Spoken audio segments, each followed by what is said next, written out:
আসসালামু আলাইকুম রহমতুল্লাহ বরাকাত। আলহামদুলিল্লাহ আসসালাতু আসসালামু আলা রাসূলিল্লাহ বাদ। সুপ্রিয় দর্শক, আজ আমরা কোরবানিকে ঘিরে কমন 10টি প্রশ্নের উত্তর জানার চেষ্টা করব ইনশাআল্লাহ তাআলা। সর্বপ্রথম যে প্রশ্নের উত্তর জানবো তা হলো ভাগে কোরবানি দেওয়া প্রসঙ্গে। ভাগে কোরবানি দেওয়া নিয়ে আমাদের অনেকগুলো প্রশ্ন আছে, যেমন ভাগে কোরবানি দেওয়া জায়েজ আছে কিনা, জায়েজ থাকলে ভাগীদারদের সংখ্যা বেজোড় হতে হবে নাকি জোড় হলেও চলবে, কেউ পশু ক্রয় করার পর ভাগীদারের সংখ্যা বাড়াতে পারবেন কি না। এর সংক্ষিপ্ত উত্তর হলো যে গরু এবং ওট বড় পশুতে ভাগে কোরবানি দেওয়া যাবে এবং সর্বোচ্চ 7 জন ব্যক্তির তরফ থেকে গরু এবং ওট যথেষ্ট হবে। এটি সংখ্যাগরিষ্ঠ উলামা ইকরামের মত এবং এটি দলিলের দিক থেকে সমৃদ্ধ এবং বিশুদ্ধতর মত। আর কোরবানি ভাগীদারদের সংখ্যা বেজোড় হতে হবে এমন কোনো বাধ্যবাধকতা নেই। জোড় বেজোড় যে কোনো সংখ্যক ভাগীদার হতে পারবেন, সর্বোচ্চ 7 পর্যন্ত। তবে একটি ভাগ একাধিক ব্যক্তি নিতে পারবেন না বা একাধিক ব্যক্তির তরফ থেকে একটি ভাগ হতে পারবে না। আর কোরবানির পশু কেনার পর কেউ যদি ভাগীদারের সংখ্যা বাড়াতে চান তাহলে সেটি তিনি করতে পারবেন। ধরুন দুজন মিলে কোরবানি করবেন বলে পশু ক্রয় করেছেন, তৃতীয় আরেকজনকে তারা যুক্ত করলেন, এটি জায়েজ আছে। দ্বিতীয় প্রশ্ন হলো জবের সময় যাদের পক্ষ থেকে কোরবানি করা হচ্ছে তাদের নামের তালিকা পাঠ করা আবশ্যক কিনা। এর সরল এবং সহজ উত্তর হলো এটি জরুরি কিংবা আবশ্যক নয়। তবে যদি কেউ করতে পারেন তাহলে সেটি ভালো, মুস্তাহাব। সহিহ মুসলিমের হাদিসে বর্ণিত হয়েছে রাসূল করিম সাল্লাল্লাহু আলাইহি সাল্লাম তার কোরবানি পশু জবাই করার সময় বলেছিলেন, বিসমিল্লাহ আল্লাহুম্মা তাকাব্বালহু মিন মুহাম্মদ ওয়া মিন আলি মুহাম্মদ ওয়া মিন উম্মতি মুহাম্মদ। যার অর্থ হলো, আল্লাহ আমি আপনার নামে এটি জবাই করা শুরু করছি, আপনি এটাকে কবুল করুন মুহাম্মদের পক্ষ থেকে, তার পরিবারের তরফ থেকে, তার উম্মতের তরফ থেকে। এই জন্য কোরবানি যাদের পক্ষ থেকে করা হচ্ছে জবের আগে তাদের নামগুলো উল্লেখ করে, নাম পাশাপাশি বাবার নাম এভাবে যদি উল্লেখ করা হয় অমুকের সন্তান অমুক, এরকমভাবে সবার নাম উল্লেখ করে যদি বলা হয় আল্লাহ সবার তরফ থেকে আপনি কোরবানি কবুল করুন, এরপরে ছুরি চালনা করা হয়, এটি মুস্তাহাব, এটি উত্তম, জরুরি বা আবশ্যক কোনো বিষয় নয়। তৃতীয় প্রশ্ন হলো কোরবানির গোশত ভাগীদারদের মাঝে যদি অনুমান করে বন্টন করা হয় সেটি উচিত হবে কি না। এর উত্তর হলো না, এটি উচিত হবে না, বরং যথাসম্ভব পরিমাপ করে সমান হারে সবার মধ্যে বন্টন করা উচিত এবং কর্তব্য। এটা অনুমান করে ভাগ করা উচিত নয়। 4 নম্বর প্রশ্ন হলো গোশত কয় ভাগ করতে হবে, 3 ভাগ করা আবশ্যক কিনা। এর উত্তর হলো যার যার ভাগের গোশতকে তিনি 3 ভাগে বিভক্ত করে বন্টন করা বা ব্যবহার করা এটি মুস্তাহাব। 1 ভাগ নিজের জন্য, 1 ভাগ আত্মীয় স্বজন প্রতিবেশী তাদের জন্য, এমনকি যিনি কোরবানি করেছেন এমন কাউকে উপহার পাঠানো যেতে পারে। আরেক ভাগ হলো গরিব অভাবী দুঃখী মানুষদের জন্য। কিন্তু এই 3 ভাগ করাটা জরুরি কিংবা আবশ্যক নয়, এটাকে হেরফের বা কমবেশ করাতে কোনো অসুবিধা নেই। 3 ভাগে করতে পারলে উত্তম এবং ভালো। আপনি চাইলে গরিবকে একটু বাড়িয়ে দিলেন কিংবা প্রতিবেশীদের জন্য একটু বেশি রাখলেন কিংবা আপনি নিজের জন্য একটু বেশি রাখলেন, তাতে কোরবানির কোনো অসুবিধা হবে না।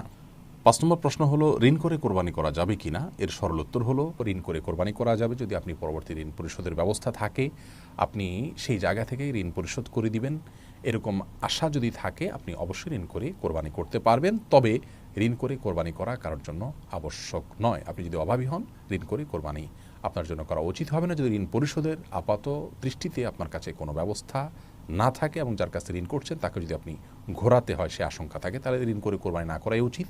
তবে যদি দেওয়ার ব্যবস্থা থাকে, জোরালো আশা থাকে, তাহলে আপনি ঋণ করে কোরবানি করতে পারবেন। 6 নম্বর প্রশ্ন হলো মৃত ব্যক্তির তরফ থেকে কোরবানি করা যাবে কি না। যদি যায় তাহলে তার গোশত বন্টনের পদ্ধতি কি হবে। এর উত্তর হলো মৃত ব্যক্তির তরফ থেকে কোরবানি করা যাবে। নবী করিম সাল্লাল্লাহু আলাইহি সাল্লামের তরফ থেকে আলী রাদিয়াল্লাহু তাআলা কোরবানি করেছেন। অতএব নিজের মা বাবা কিংবা অন্য কোনো আত্মীয় স্বজনের তরফ থেকে যারা মৃত্যুবরণ করেছেন তাদের তরফ থেকে আপনি কোরবানি করতে পারেন। আর এই কোরবানির গোশত বন্টনের বিধান হলো যিনি মৃত ব্যক্তির তরফ থেকে কোরবানি করছেন যার অর্থ দিয়ে এই গোশতটা তার, তিনি এটিকে তার মতো করে ব্যবহার করবেন, 3 ভাগে ভাগ করে নিজের গোশতের মতো করে এটাকে বন্টন করা মুস্তাহাব। আর যদি কোনো ব্যক্তি মৃত্যুর আগে ওসিয়ত করে যান কোরবানির জন্য, তাহলে সেই কোরবানির গোশত আবার সম্পূর্ণটুকু দান করে দেব গরিবদেরকে। এটা তার ওসিয়ত যারা প্রতিপালন করেছেন তাদের হক নয়, এটা গরিবের হক। 7 নম্বর প্রশ্ন হলো কোরবানি পশু নিস্তেজ হওয়ার আগেই অনেকে চামড়া ছেলা শুরু করেন, রক কাটা শুরু করেন, এটি জায়েজ আছে কিনা। এর উত্তর হলো এটি সম্পূর্ণ গুনাহের কথা। এমনকি জবের পর সময় কসাইরা চাকু দিয়ে খোঁচাতে থাকেন, এর ফলে কোরবানির পশু স্বাভাবিক মৃত্যু না হয়ে অস্বাভাবিক মৃত্যু হতে পারে, যার ফলে পশু খাওয়া পর্যন্ত হারাম হয়ে যেতে পারে। এই জন্য চাকু দিয়ে জবের পরে খোঁচানো উচিত নয় এবং নিস্তেজ হওয়ার আগে চামড়া ছেলা কিংবা রড কাটা সম্পূর্ণভাবে না জায়েজ কাজ। সহিহ মুসলিম হাদিসে আসছে পশুর প্রতি অমানবিক না হওয়া প্রয়োজন ছাড়া, সেজন্য এটি করা যাবে না। 8 নম্বর প্রশ্ন হলো অনেক সময় দেখা যায় বুড়ি পরিষ্কার করতে দেয়া হয় এবং যাকে দেয়া হলো তাকে বলা হয় যে এটা পরিষ্কার করার পর তুমি কিছু নিও, আমাকে কিছু দিও। এটি জায়েজ আছে কিনা? এর সরল উত্তর হলো এটি জায়েজ নাই। কারণ নবী করিম সাল্লাল্লাহু আলাইহি সাল্লাম কোরবানির পশুর গোশত যারা প্রস্তুত করেন তাদেরকে কোরবানির পশুর গোশত দিয়ে কোনো কিছু দিতে নিষেধ করেছেন। সেজন্য এটি জায়েজ নয়। আপনি হয় সম্পূর্ণ বড়ি কাউকে দিয়ে দিবেন অথবা তাকে দিয়ে পরিষ্কার করার পর তাকে টাকা দিবেন, বড়িটা আপনি নেবেন, কিন্তু পরিষ্কার করার বিনিময়ে কিছু বড়ি তিনি নেবেন, এটি জায়েজ নয়। 9 নম্বর প্রশ্ন হলো অমুসলিমকে কোরবানি গোশত দেওয়া যাবে কিনা? উত্তর হলো অমুসলিমকে কোরবানি গোশত দেওয়া যাবে, কোনো নিষেধাজ্ঞার ব্যাপারে নাই। 10 নম্বর প্রশ্ন হলো কোরবানি গোশত কতদিন রেখে খাওয়া যাবে, ফ্রিজে রেখে খাওয়া যাবে কিনা? এর উত্তর হলো যে কোরবানি গোশত ফ্রিজে রেখে খাওয়া যাবে এবং কতদিন রেখে খাবেন এটি একান্তই আপনার ব্যাপার। এক্ষেত্রে শরীয়ত কোনো সীমানা নির্ধারণ করে দেয়নি যে এর মধ্যে কোরবানি গোশত খেয়ে শেষ করতে হবে। আল্লাহ তাআলা আমাদের সকলকে প্রতিটি ইবাদত সঠিক এবং শুদ্ধরূপে সম্পাদন করার তৌফিক দান করুন। আসসালামু আলাইকুম ওয়া রাহমাতুল্লাহি ওয়া বারাকাতুহু। যেহেতু কুরবানি একেবারে আমাদের সন্নিকটে, সো এই কুরবানি নিয়ে আমাদের মধ্যে অনেক ধরনের প্রশ্ন রয়েছে। খুব বেশি যে প্রশ্নটি করা হয়েছে সেটি হচ্ছে জানতে চাওয়া হয়েছে 7 ভাগে কুরবানি করা যাবে কিনা। এই ধরনের প্রশ্ন কিন্তু আমরা আগে শুনতাম না। রিসেন্টলি কিছু কিছু স্কলারদের আলোচনা বা এতে করে লোকজন হয়তো বিভ্রান্তিতে ভোগেন কিংবা একটা ধোঁয়াশা তৈরি হয়, ফলে এই প্রশ্নটি করা হচ্ছে। আমরা আবহমান কাল থেকে আমাদের প্রিয় মাতৃভূমি বাংলাদেশে হয়তো ছাগল কুরবানি দিয়েছি অথবা গরু কুরবানি দিয়েছি সর্বোচ্চ 7 ভাগে। সো এটা আমাদের সবার কাছে জানা ছিল, এ নিয়ে আগে সংশয় ছিল না। ইদানিংকালে অনেকের মধ্যে এই বিষয়ে সংশয় জেগেছে। কেউ কেউ বলে থাকেন যে ভাগে যদি কুরবানি দেওয়া হয় 7 জনে মিলে, গরুতে বা মহিষে বা উটে, এই ভাগে কুরবানি হবে না, এটা অনেকে বলে থাকেন। এই কথাটি আসলে ঠিক নয়।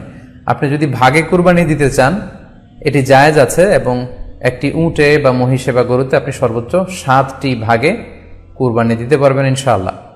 এ ব্যাপারে সহিহ মুসলিমের একটি হাদিসকে আমরা এখানে উল্লেখ করতে চাই। সাইয়েদনা জাবের রাদিয়াল্লাহু তাআলা আনহু থেকে বর্ণিত, তিনি বলেন, ক্বালা হাজাজনা মা রাসূলিল্লাহি সাল্লাল্লাহু আলাইহি ওয়াসাল্লাম, আমরা আল্লাহ রাসূল সাল্লাল্লাহু আলাইহি ওয়াসাল্লামের সাথে হজ করেছি। ফানাহারনাল বাঈরা আন সাবআ, সেখানে আমরা উট কুরবানি দিয়েছি 7 জনের পক্ষ থেকে। ওয়াল বাকারাতা আন সাবআ, আর আমরা সেখানে গরু কুরবানি দিয়েছি 7 জনের পক্ষ থেকে। খুব সুস্পষ্ট, একটি উটে ওনারা 7 জন অংশগ্রহণ করতেন, একটি গরুতে 7 জন অংশগ্রহণ করতেন। তো এই হাদিসের আলোকে অনেকে বলে থাকেন যে এটি হজের সময়, সফরের সময়, কিন্তু মুকিম অবস্থায় 7 ভাগে দেয়া যায় না। আসলে এই কথাটিও ঠিক নয়, কারণ সুনানে আবু দাউদের আরেকটি হাদিসে এসেছে যেখানে আল্লাহ রাসূল সাল্লাল্লাহু আলাইহি ওয়াসাল্লাম সুস্পষ্ট বলেছেন, সেখানে হজ বা কোনো সফরের উল্লেখ নেই। সেটা হচ্ছে জেনারেল স্টেটমেন্ট, অর্থাৎ আল বাকারাতু আন সাবআ, গরুতে সর্বোচ্চ 7 অংশ দিয়ে কুরবানি দেয়া যায়। ওয়াল জাযুরু আন সাবআ, আর উটের ক্ষেত্রেও সর্বোচ্চ 7 অংশ দিয়ে কুরবানি দেয়া যায়। তো এই হাদিস, দ্বিতীয় যে হাদিসটি উল্লেখ করলাম, এটা হচ্ছে জেনারেল স্টেটমেন্ট। সেখানে সফর মুকিম কোনো কথা বলা হয়নি। ইন জেনারেলি বলা হয়েছে যে উটে 7 ভাগ দেয়া যায়, গরুতে 7 ভাগ দেয়া যায়। সো আমরা যারা ভাগে কুরবানি দিচ্ছি 7 জন মিলে একটি গরু, আপনারা নিঃসন্দেহে সানন্দ চিত্তে নিশ্চিন্তে কুরবানি দিতে পারেন।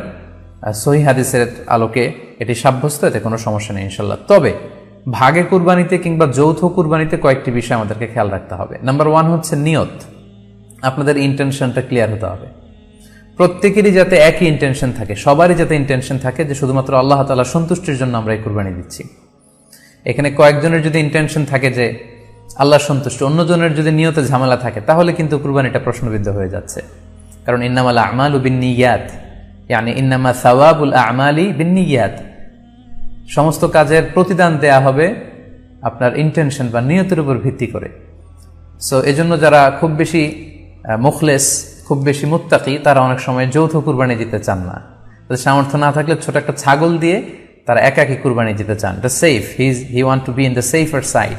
কারণ যৌথ কুরবানি দিতে দিতে যে কার মনে কি চিন্তা, কার মনে কি নিয়ত, আমরা কিন্তু কিছু জানি না। সো যদি যৌথ কুরবানি দেন, কুরবানির আগে সবাইকে এটা কনসার্ন করে দেওয়া, রিমাইন্ডার দেওয়া যে ভাই আমাদের কুরবানিটা হবে শুধুমাত্র কেবলমাত্র আল্লাহ তাআলা সন্তুষ্টির জন্য, অন্য কোনো নিয়ত যেন না থাকে, তাহলে কিন্তু আমাদের কুরবানি বরবাদ হয়ে যাবে। এটা হচ্ছে প্রথম কনসার্ন। 2 নম্বর কনসার্ন হচ্ছে হালাল উপার্জন দিয়ে কুরবানি হতে হবে। যৌথ কুরবানিতে কেউ কেউ যদি এমন থাকে যাদের উপার্জন হালাল না, সেই কুরবানি কিন্তু আল্লাহ তাআলার দরবারে কবুল হবে না। সো এটা খুব গুরুত্বপূর্ণ একটা বিষয়। আরেকটা হচ্ছে লৌকিকতা। লৌকিকতা যদি থাকে তাহলেও কুরবানি কবুল হবে না। যৌথ কুরবানিতে কারো যদি এটা থাকে যে আমার গরুটা সবচেয়ে বড়, আমাদের গরুটা এলাকার সবচেয়ে বড় গরু, এবং সবাইকে বলে বেড়াচ্ছে যে এইবারের গরুটা সবচেয়ে বড় হয়েছে, আমার চেয়ে বড় গরু কেউ দিতে পারে না এই এলাকায়। তো এই জাতীয় যদি লৌকিকতা প্রবণতা কারোর মধ্যে থাকে, তাহলেও কিন্তু তার কুরবানি কবুল হবে না। সো যৌথ কুরবানি যদি আপনারা দিতে চান, এই বিষয়গুলো আমাদেরকে খেয়াল রাখতে হবে। সামর্থ্য হওয়ার পরে যদি কেউ কোরবানি না করেন, কোরবানির নেসাবের ক্ষেত্রে জাকাতের মতো কি পূর্ণ 1 বছর থাকতে হবে? নাবালেগের পক্ষ থেকে কোরবানি দেওয়া যাবে কিনা? প্রথম কথা, দরিদ্র ব্যক্তির উপর কোরবানি ওয়াজিব না, কারণ তার কাছে নেসাব পরিমাণ সম্পদ নাই। কিন্তু যদি সে কোরবানি করার নিয়তে কোনো পশু ক্রয় করে, তো কোরবানি নামক এই ইবাদতটা আমরা করব, করার ক্ষেত্রে আমরা মাসালাগুলা খুব ভালোভাবে মনে রাখবো। মাথায় রাখবেন, এই মাসালা আমাকে কেউ জিজ্ঞাসা করে নাই, এই মাসালাগুলা কেউ কিন্তু জিজ্ঞাসা করে নাই। এটা কেন বলতেছি? কারণ আপনারা আবার আজকের এইগুলা জিজ্ঞাসা করা, প্রত্যেক মাহফিলে যে আমার মাসালা জিজ্ঞাসা করবো না, আমি সরাসরি মাসালা দিতে পারি না, যোগ্যতাও রাখি না, মাথায় রাখবেন। এই জন্য আমারে কি কোনো মাহফিলে মাসালা জিজ্ঞেস করে না, হুজুর এটা বলেন, জি না, আমি নগদ মাসালা দেওয়ার যোগ্যতা রাখি না, ওই যোগ্যতা এখনো হয় নাই, কখনো হইলে বলে দিব। মাসালা মন দিয়ে শোনেন। কোরবানির গুরুত্বপূর্ণ অনেকগুলা মাসালা বলা হবে, একদম মন দিয়ে শুনবেন মাসালাগুলা। প্রথম কথা, সামর্থ্য হওয়ার পরে যদি কেউ কোরবানি না করেন, মুসনাদে আহমদের একটা বর্ণনা আছে, 16 নম্বর খণ্ড 120 নম্বর পৃষ্ঠা। রাসূলুল্লাহ সাল্লাল্লাহু আলাইহি সাল্লাম বলেন, মান ওয়াজাদা সাআ, কারো যদি সামর্থ্য থাকে, থাকার পরেও আলাম ইউদাহি, সে কোরবানি দেয় না, সামর্থ্য আছে কোরবানি দেয় না, ফালা ইয়াকরাবান্না মুসাল্লানা, সে যেন আমাদের ঈদগাহে না আসে। রাসূলুল্লাহ সাল্লাল্লাহু আলাইহি সাল্লাম বলেন, সামর্থ্য থাকার পর যদি কেউ কোরবানি না দেয়, সে যেন আমাদের ঈদগাহে না আসে।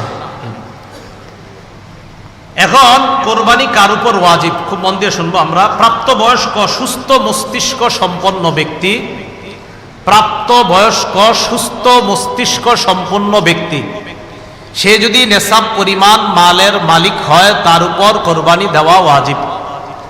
আবার বলছি, সুস্থ মস্তিষ্ক সম্পন্ন, নেসাব পরিমাণ মালের মালিক যদি 10, 11, 12 তারিখ এই 3 দিনের কোনো একদিন হয়, 10, 11, 12, আবার বলছি 10ই জিলহজ, 11ই জিলহজ, 12ই জিলহজ সূর্যাস্তের আগে, 12ই জিলহজ সূর্যাস্তের আগে যদি কেউ যাকাত দিতে হয়, যেই নেসাব হইলে ওই নেসাবের মালিক যদি কেউ এই 3 দিন হয়, যাকাত দেয় কয় বছর পুরো হইলে? 1 বছর। এটা 1 বছর না, মাত্র কয় দিন? 3 দিন।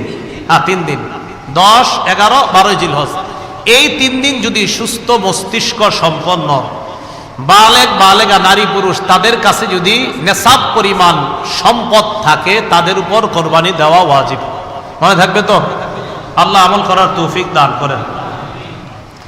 এক্ষেত্রে একটা কথা মনে রাখবো, কোরবানির ক্ষেত্রে প্রয়োজনের অতিরিক্ত সম্পদের মধ্যে জমিনও গণ্য করবেন। যেই জমিনের ফসলটা আপনার প্রয়োজনের অতিরিক্ত, মানে এটা আপনার প্রয়োজন না, এটা আপনার না হইলেও চলে, এই জমিনের ফসল না হইলেও চলবে, এটাও কোরবানির নেসাবে ধরবেন। কি বললাম? জমিনের ক্ষেত্রে প্রয়োজনের অতিরিক্ত যে জমিনগুলো আছে, কোরবানি, শুধু কোরবানির নেসাবের ক্ষেত্রে এটাকে আমরা গণ্য করব।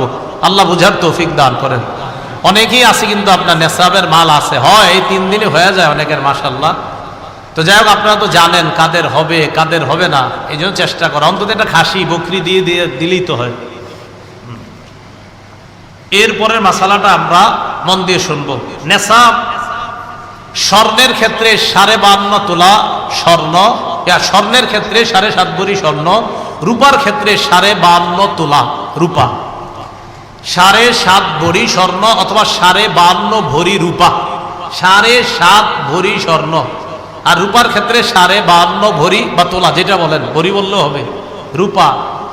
এখন কথা হলো, কারো কাছে কিছু স্বর্ণ আছে, কিছু রূপা আছে, কি আছে বলেন তো? কিছু স্বর্ণ, কিছু রূপা, কিছু টাকা পয়সা আছে, এই সবগুলা মিলাইলে যদি 52.5 তোলা রূপার সমপরিমাণ হয়, কারো কাছে কিছু টাকা আছে, কিছু স্বর্ণ আছে, কিছু রূপা আছে, সবগুলা মিলাইলে তার কাছে 52.5 তোলা রূপার সমপরিমাণ অর্থ আছে, তার উপরও কোরবানি ওয়াজিব।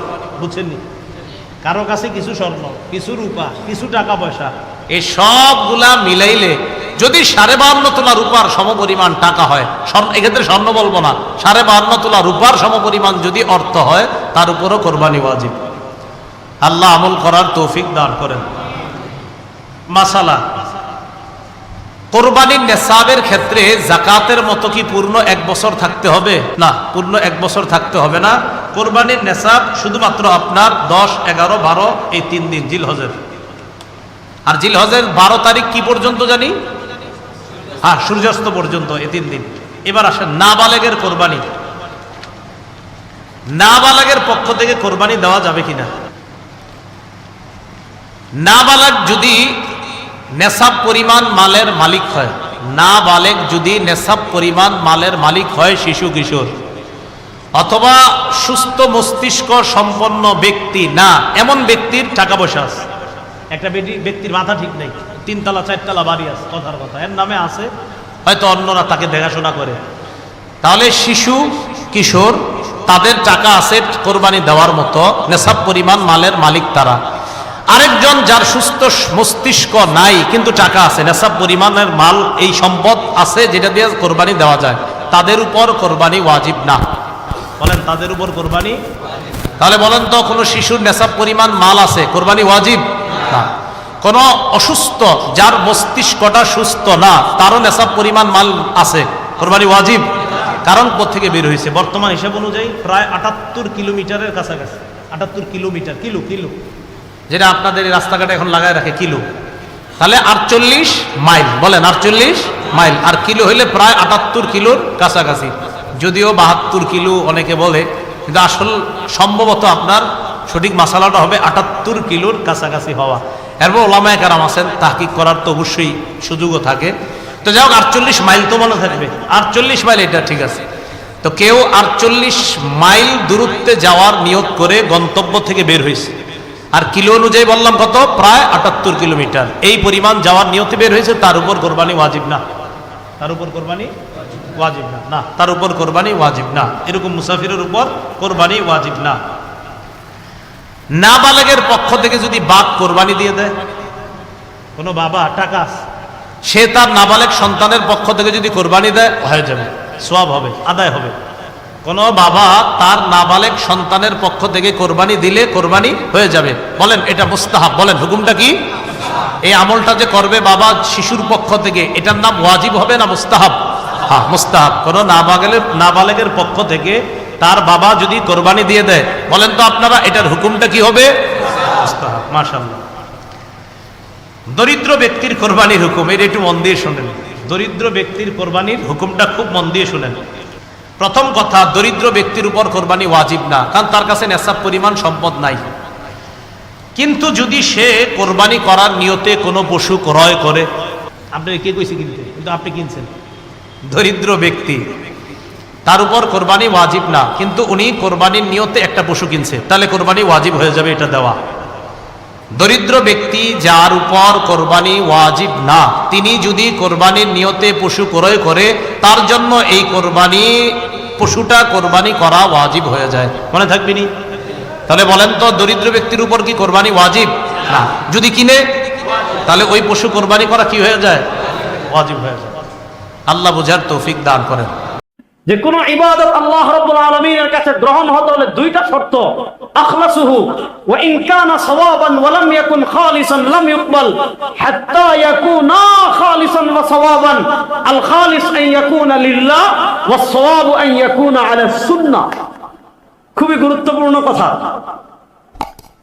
যে আপনি যখন কোন ইবাদত আল্লাহ রাব্বুল আলামিনের উদ্দেশ্যে করবেন, এটা গ্রহণ হতে হলে দুইটা শর্ত, আখলাসুহু ওয়া আসওয়াবুহু। খুব ভালো করে শুনবেন। একটা হলো ইবাদতটা করতে হবে ইখলাসের সাথে, আইয়াকুনা খালিসান, আর আরেকটা হলো আইয়াকুনা সাওয়াবান, ইবাদতটা হতে হবে বিশুদ্ধ। ইখলাস কি? আইয়াকুনা লিল্লাহ। আপনি যে ইবাদত করেন না কেন, সে ইবাদতটা করতে হবে একমাত্র কার জন্য? আর আসতে বলেন, ইবাদতটা একমাত্র করতে হবে কার জন্য? এবার আপনি কোরবানি দিচ্ছেন, কোরবানি দেওয়ার সময় আপনার মনে আল্লাহর সন্তুষ্টি না, আপনার মনে হলো যে আমি যদি কোরবানি না দেই মানুষ আমাকে কি বলবে, যে এত বড় ব্যবসায়ী কোরবানি দিল না, অথবা আমি যদি কোরবানি না দেই তাহলে কেমনে কি, সারা বছরে এক ঈদ যদি না দেই তাহলে কেমনে কি হবে, এই নিয়তে যদি কেউ কোরবানি দেয়, তাহলে সে ইবাদত লিল্লাহ আল্লাহর জন্য করলো না তার নফসের জন্য? তাহলে বোঝা গেল তার কুরবানির বিধান ওয়াজিব তো আদায় হয়ে যাবে, কিন্তু কুরবানির যে মৌলিক উদ্দেশ্য সেটা অর্জিত হবে। হ্যাঁ, আমাদের দেশে একটা বহুল প্রচলিত ভুল মাসআলা আছে। এবং এই ভুলগুলো কেমনে সমাজে ছড়িয়ে পড়েছে। হ্যাঁ, এক দুইটা ফিকহের কিতাবে আছে, বাকি আমাদের করণীয় হলো কোন মাসআলা বলার আগে তাহকিক করে বলা। অনেকে বলে যে 7 জন এক গরুতে শরীক হয়েছে, যদি একজনের লক্ষ্য উদ্দেশ্য থাকে কোরবানির গোশত খাওয়া বা একজনের লক্ষ্য উদ্দেশ্য থাকে এইটা, তাহলে বাকি এই শরীকানা আর কারো কোরবানি হবে না। এই কথা কিন্তু আমাদের সমাজে অনেকে বলে, এ কথা ঠিক না। এটা আল আগলাতুশ শাইআ, প্রচলিত ভুল, এটার কোনো ভিত্তি নাই। ফিকহ ফতোয়ার কিতাবে এটার কোনো ভিত্তি নাই। এক দুই কিতাবে লিখেছে এটা ভুল। আরবিতে বলে কে তাসামু। আরবিতে একজনের ইবাদতের ইসলামী শরিয়ার একটা মূলনীতি হলো আল উমুরু বিমাকাসিদিহা। এটা ফিকহে হানাফির একটা মৌলিক মূলনীতি হলো আল উমুরু বিমাকাসিদিহা ইন্নামাল আমালু বিন্নিয়াত। যেই নিয়তে ইবাদত করবে তারটা সেই নিয়ত হবে। একজনের নিয়তের প্রভাব আরেকজনের নিয়তের উপর পড়বে না। একজনের নিয়তে যদি সমস্যা হয়, এইটা অন্যজনের উপর যাবে না। লা তাজিরু ওয়াজিরাতুন বিজরা উখরা। এজন্য একজনের নিয়ত যদি খারাপ হয় আর এই কুরবানিতে যদি শরীক থাকে, আমাদের দেশে যে কথা বলা হয় যে বাকি কারো কুরবানি হবে না, বাকি সবার কুরবানি রহিত হয়ে যাবে, এই কথাগুলোর শারঈ কোনো ভিত্তি নাই, এই কথাগুলোর উসুলি কোনো ভিত্তি নাই। হ্যাঁ, শরীয়ত এইটা বলে আপনি যদি শরীকে কুরবানি করতে চান, শরীকে কুরবানি করা জায়েজ আছে। আবার আব্দুর রাজ্জাক বিন ইউসুফদের মতো এটা বলা যাবে না যে শরীকে কুরবানি করার কথা হাদিসে নাই। একদম বুখারী মুসলিমে আছে হযরত জাবের রাদিয়াল্লাহু তাআলা হাদিস, নাহালনাল জাযুর আন সাবআতিন। আল্লাহ নবী সাল্লাল্লাহু আলাইহি ওয়াসাল্লামের যুগে আমরা উট এবং গরুতে শরীক হয়েছিলাম 7 জন, আর ছাগল হলো 1 জন। এজন্য যারা এই কথাগুলো বলে যে শরীকে কুরবানির কথা হাদিসে নাই, দুইটা কারণ, হয় গন্ডমূর্খ জাহিল ও মুরাক্কাব অথবা জ্ঞান পাপী। এই দুই কারণের কোন এক কারণ, দ্বিতীয় আর কোন কারণ, তৃতীয় আর কোন কারণ নাই। কথা ভালো করে বুঝেন। তো এখন যদি আপনি কুরবানিতে শরীক হতে পারেন, শরীকানা কুরবানির কথা হাদিসে পাওয়া যায়, এটা 4 মাযহাবের স্বীকৃত মাসআলা। হ্যাঁ, এখানে আমাদেরকে যেটা করতে হবে যে শরীকানা কুরবানি করার ক্ষেত্রে অন্তত এতটুকু যাচাই করা যে আমি যার সাথে কুরবানি করছি তার ইনকাম হালাল কিনা। এখন আপনি জানেন যে এলাকার সবচেয়ে বড় সুদখোর, এলাকার সবচেয়ে বড় দালাল বুঝছেন, মানে এই যেমন কোরবানির হাটে আল্লাহ নবী সাল্লাল্লাহু আলাইহি ওয়াসাল্লাম নাজাশ দালালি থেকে নিষেধ করেছেন। এখন কত সিস্টেমের দালালি আছে সমাজে। এই যে মার্কেটে গেলে পণ্যের দাম বাড়ানোর জন্য দালালি, পণ্যের দাম বাড়ানোর জন্য দালালি। অর্থাৎ আপনি গরু কিনতে গিয়েছেন, গরুর মালিক যে সে কিন্তু তার পক্ষ থেকে দালাল নিযুক্ত করে রেখেছে। কি দালাল? দরদাম আপনি শুরু করেন নাই, দেখছেন সে একজন লোক ঠিক করে রাখবে যে যখন দেখবা কাস্টমার আসছে তুমি আমার কাছে এসে দরদাম বলবা, আমি এত টাকা বলবা, তুমি প্রথমে এত টাকা বলে দিবা। অর্থাৎ আমি যদি দাম বলি 80,000, তুমি দাম শুরুই করবা 60,000 দিয়ে, তাহলে যে কিনতে আসছে সে দেখবে তো দামই শুরু করছে 60,000, তাহলে তো সে কমসে কম 65 অথবা 70 বলবে, 60-এর নিচে আসবে না। এটা হলো আমাদের দেশের বাঙালিদের মাথায় মানে যত ধরনের কুবুদ্ধি, যত ধরনের খারাপ, মানুষকে ঠকানো, মানুষের সাথে তোমার দালাল, মানুষকে সমস্যায় পড়ানো, এই ধরনের যত আধুনিক বুদ্ধি সব পাবে বাঙালিদের মাঝে, আর কারো ভিতর পা না। আমি যেটা বুঝাতে চাচ্ছি, শরীকানা কোরবানির কথা হাদিসে আছে। আপনি শরীক হতে পারেন, শরীক করতে পারেন, কিন্তু সর্বোচ্চ 7 জনের বেশি শরীক করা যাবে না। এখানে আরেকটা মাসআলা বলে সামনের দিকে যাব। দেখেন, ইসলামী শরীআয় ইহরাকুদ দাম, রক্ত প্রবাহিতকরণ সংক্রান্ত অনেকগুলো ইবাদত আছে। যেমন একটা ইবাদত উযহিয়া, কুরবানি, আমরা পশুর রক্ত প্রবাহিত করি। আরেকটা ইবাদত হলো আকিকা, আমরা কি করি? কুরবানি কি করি? পশু কুরবানি করি, রক্ত প্রবাহিত করি। আরেকটা ইবাদত মনে করেন মান্নত, নজর, আমি মান্নত করেছি যদি আমার এটা হয় তাহলে আমি কি করব? আল্লাহর রাস্তায় একটা ছাগল বা একটা কুরবানি করব। এখন এক পশুতে একজনের নিয়ত কুরবানি আর আরেকজনের নিয়ত আকিকা, দুইজনের নিয়ত কুরবানি আর দুইজনের নিয়ত আকিকা। একই পশুতে কুরবানি এবং আকিকা করা যাবে কিনা, এটা একটা মাসআলা। যদি একজনের উদ্দেশ্য হয় আকিকা, আরেকজনের উদ্দেশ্য হয় কুরবানি, সমস্যা নাই, যেহেতু উভয়টা নুসুক, সুতরাং উভয়টা আদায় হয়ে যাবে, কোনো সমস্যা নাই। দলিল কি?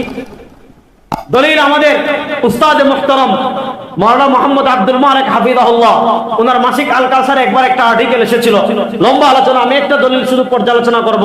আল্লাহ রাসূল সাল্লাল্লাহু আলাইহি ওয়াসাল্লাম উযহিয়ার ক্ষেত্রে যেমন নুসুক শব্দ ব্যবহার করেছেন, আল্লাহ নবী সাল্লাল্লাহু আলাইহি ওয়াসাল্লাম আকীকার ক্ষেত্রেও যেমন নুসুক শব্দ ব্যবহার করেছেন।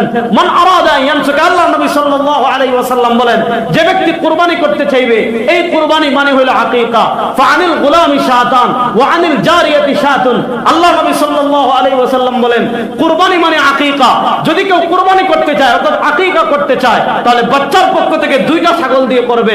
আনিল গুলামি শাতান, যদি ছেলে হয় 2 ছাগল দিয়ে করবে। ওয়া আনিল জারিয়াতি শাতুন, আর যদি মেয়ে হয় তাহলে একটা ছাগল দিয়ে করবে। এই হাদিস থেকে বোঝা যায় আল্লাহ নবী উযহিয়ার ক্ষেত্রে যেমন নুসুক শব্দ ব্যবহার করেছেন, আল্লাহ নবী সাল্লাল্লাহু আলাইহি ওয়াসাল্লাম আকীকার ক্ষেত্রেও তেমন নুসুক শব্দ ব্যবহার করেছেন। বোঝা গেল 2টার উদ্দেশ্য এক, ইরাকাতুদ্দম, 2টার উদ্দেশ্য এক, কুরবাত ইলাল্লাহ। এজন্য কেউ যদি কুরবানির সাথে আকীকার একটা অংশ দিতে চায়, দিতে পারবে, কোনো সমস্যা নাই। তা ইবাদত কবুল হওয়ার জন্য, মূল কথায় আসি, ইবাদত কবুল হওয়ার জন্য 2টা শর্ত। একটা আইয়াকুনা লিল্লাহ, আইয়াকুনা লিল্লাহ, ইবাদতটা হতে হবে একমাত্র কার জন্য? বড় আস্তে বললেন, ইবাদতটা হতে হবে একমাত্র কার জন্য? এটা ইখলাস। কিন্তু ইবাদত কবুল হওয়ার জন্য আরেকটা শর্ত আছে, আইয়াকুনা আলা সুন্নাহ। আপনি যে ইবাদতটা করতে চাচ্ছেন, এই ইবাদতটা করতে হবে নববী পন্থায়। দেখেন আমাদের দেশে আমরা যখন বিদআতের আলোচনা করি তখন যুক্তিতে দেয় আবরার সাহেব খালি বেদাত বেদাত বলে। বিদআতের প্রশ্ন আসবে ইবাদতে। আপনি যখন ইবাদতের প্রশ্নে আসবেন, আপনি যখন ইবাদত করতে চাইবেন, ইবাদত কবুল হওয়ার জন্য শর্ত হলো আইয়াকুনা আলা সুন্নাহ। আপনি যে ইবাদত করছেন, এই ইবাদতটার পন্থা হতে হবে নববী পন্থায়। অর্থাৎ আপনি যে পন্থায় ইবাদতটা করছেন, ওই ইবাদতটা নবী এবং সাহাবায়ে কেরাম থেকে প্রমাণিত কিনা। যদি নবী এবং সাহাবায়ে কেরাম থেকে প্রমাণিত হয়, ওইটা হবে সুন্নাহ। আর যদি নবী এবং সাহাবায়ে কেরাম থেকে ওইটা প্রমাণিত না হয়, ওইটা হবে, আর আসতে বলেন, ওইটা হবে। আচ্ছা বলেন, এই যে আপনারা এই মসজিদে এসি চালিয়ে রাখছেন, এসি চালানো ইবাদত? আর আসতে বলেন, নিজের পক্ষ থেকে কেউ যদি মন গড়া কোনো পন্থা আবিষ্কার করে, ইবাদতের নতুন মন গড়া কোনো পন্থা আবিষ্কার করে, যে পন্থা নবী এবং সাহাবায়ে কেরাম থেকে প্রমাণিত না, যদি মন গড়া পদ্ধতিতে কেউ ইখলাসের সাথেও করে, ওইটা বেদাত।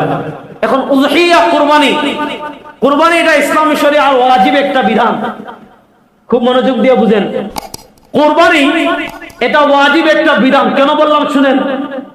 আপনি শুধু কুরবানি লিখে ইউটিউবে সার্চ দিবেন, দেখবেন আমার মতো টুপি পরা, পাঞ্জাবি পরা, আমার তো স্বাভাবিক, দেখবেন বিশাল বিশাল আবা পরা, মাথায় বিশাল বিশাল রুমাল দেওয়া, বিশাল বিশাল বেড়ি পড়া, ফতোয়া দিচ্ছে কুরবানি এটা সওয়াবের কাজ, করলে নাকি পাবেন, না করলে না পাবেন। মানে দেখেন কুরবানি একটা ওয়াজিব বিধান, এই ওয়াজিব বিধানকে কিভাবে হালকা করে দিচ্ছে। অথচ আমরা যুগে যুগে আজ শুনে আসছি কুরবানি কি। আপনারা রাগ করতেছেন মনে হয় আমার কথায়। আমার ওয়াজ সবসময় একটু তিতা হয়, এজন্য ভালো করে বুঝেন, খুব মনোযোগ দিয়ে বুঝেন। আমরা যুগে যুগে শুনে আসছি কুরবানি হলো, বড় আসতে বলেন, কুরবানি হলো। এখন এর বিপরীতে একটা মত ছড়াই দিচ্ছে যে এটা নেকির কাজ, আপনি করলে নেকি পাবেন, না করলে না পাবেন। মানে কি, এটা না করলেও কোনো সমস্যা। আমাদের ইমাম আযম আবু হানিফা রাহিমাহুল্লাহ মতে হলো কুরবানি করা ওয়াজিব। এবং যারা কুরবানিকে ওয়াজিব মানেন না, যেমন আমাদের বাংলাদেশি যারা আছে, তাদের লিখিত বেশিরভাগ বই পড়ার সৌভাগ্য দুর্ভাগ্য যা বলেন আমার হয়েছে। তো যারা কুরবানিকে ওয়াজিব বলেন না, দলিল কি? দলিল ভালো করে শুনেন। আল্লাহ নবী সাল্লাল্লাহু আলাইহি ওয়াসাল্লাম বলেছেন, মান আরাদা আন ইউযহিয়া, তোমাদের যে কুরবানি করার ইচ্ছে করবে, ইরাদা মানে ইচ্ছা করা, মান আরাদা আন ইউযহিয়া, তোমাদের যে কুরবানি করার ইচ্ছে করবে, ফালিউমসিক আন আশআরিহি ওয়া আযফারি, সে জিলহজ মাসের চাঁদ উদিত যখন হবে, সে যখন চুল না কাটে, সে যেন নখ না কাটে, সে যেন তার শরীরের কোন জায়গার পশম না কাটে, চুল না কাটে, গুফ না কাটে। মানে এই 10 দিন যেন সে চুল, নখ, গুফ এগুলো না কাটে। এখানে দলিল কি? যে আল্লাহ নবী সাল্লাল্লাহু আলাইহি ওয়াসাল্লাম বলেছেন, মান আরাদা আন ইউযহিয়া, যে ব্যক্তি কুরবানি করার ইচ্ছে করবে সে এটা না করবে, তাহলে বোঝা গেল কুরবানিটা তো ওয়াজিব না। আল্লাহ নবী সাল্লাল্লাহু আলাইহি ওয়াসাল্লাম বলেছেন মান আরাদা, যে ইচ্ছে করবে, তাহলে তো কুরবানি ওয়াজিব না। যদি কুরবানি ওয়াজিব হইতো আল্লাহ নবী সাল্লাল্লাহু আলাইহি ওয়াসাল্লাম ইরাদা ব্যবহার করতেন না, ইচ্ছে ব্যবহার করতেন না। আল্লাহ নবী যেহেতু বলেছেন মান আরাদা, যে ইচ্ছে করবে, বুঝা গেল কুরবানি ওয়াজিব না, এটা স্বাভাবিক একটা ইবাদত। এটা হলো বাহ্যিক জাহির তাদের দলিল। এখানে আল্লাহ নবী সাল্লাল্লাহু আলাইহি ওয়াসাল্লামের উদ্দেশ্য কুরবানির বিধান বর্ণনা করা না। এখানে আল্লাহ নবী সাল্লাল্লাহু আলাইহি ওয়াসাল্লামের উদ্দেশ্য হলো চুল নখ না কাটার বিধান বর্ণনা করা। কেন? কারণ কুরবানির বিধান তো ভিন্ন নসে নবী বলে দিয়েছেন। দেখেন আমাদের দেশে যারা কুরবানিকে ওয়াজিব মানতে চায় না, তারা আকীদার ক্ষেত্রে এক নম্বর ইমাম যাকে মানে। দেখেন আজীব এক তামাশা আমাদের যুগে, কি যুগ দেখবেন আমাদের সমাজে একদল আছে খালি বুখারী বুখারী বুখারী। আরে হানাফিদের নামাজ তো বুখারীর সাথে মিলে না। তো ইবনে তাইমিয়া রাহিমাহুল্লাহ এটা দিয়ে দলিল দিয়েছেন যে আল্লাহ ইন্না আতাইনাকাল কাউসার, আল্লাহ নবীকে সবচেয়ে বড় নিয়ামত রাজির ভিতর এক নিয়ামতের নির্দেশ বর্ণনা করেছেন, হাউজে কাউসারের কথা। হাউজে কাউসারের নিয়ামতের শুকরিয়া স্বরূপ আল্লাহ নবীকে দুইটা ইবাদতের নির্দেশ দিয়েছেন। ফাসাল্লি লিরাব্বিক, আপনি আপনার প্রভুর নামে নামাজ পড়বেন, ওয়ানহার, এবং কুরবানি করবেন। এখানে আল্লাহ আমরের সিগা ব্যবহার করেছেন। এই আয়াত থেকে শাইখুল ইসলাম ইবনে তাইমিয়ার ইজতিহাদ, আমার ইজতিহাদ না। শাইখুল ইসলাম ইবনে তাইমিয়া রাহিমাহুল্লাহ বলেছেন এই আয়াত দ্বারা প্রমাণিত হয় কুরবানি করা ওয়াজিব। বলেন এই আয়াত দ্বারা প্রমাণিত হয় কুরবানি করা